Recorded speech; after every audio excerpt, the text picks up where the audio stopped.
สวัสดีทุกผู้ชมเนาะวันนี้เขาพามาตลาดมืดเนาะตลาดมากับทีมงาน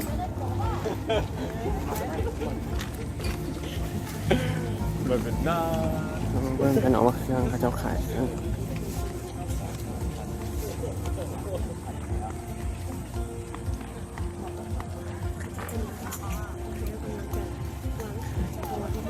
เขามาก่อนกัน บอกคันเป็ด เขามาไวเกินไปก็ดีว่าเขาเจ้ากำลังจะเก็บเครื่องออกขายเนาะ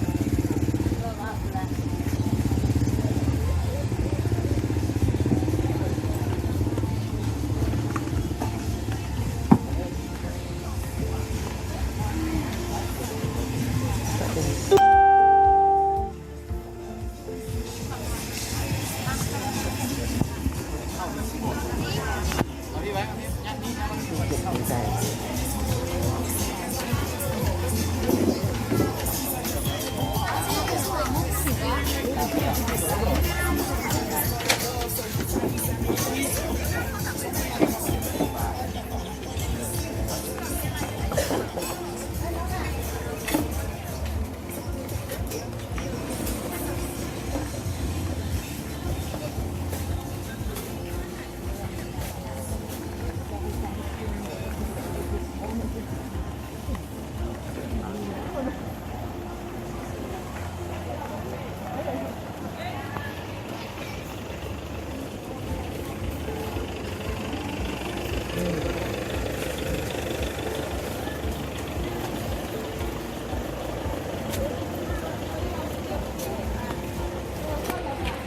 ิแถมมา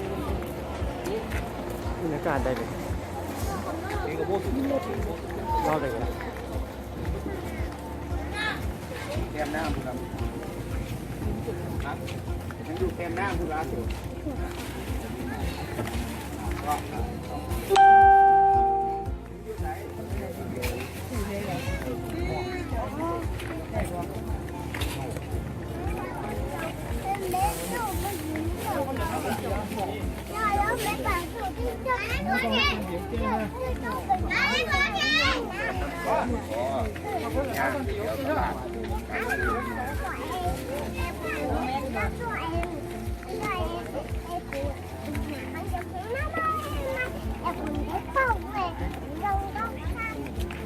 Má có bé chưa?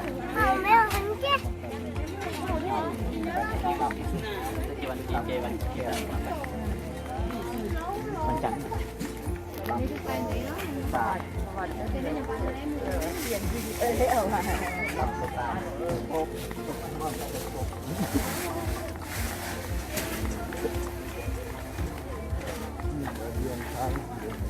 ยาวเติบเนาะ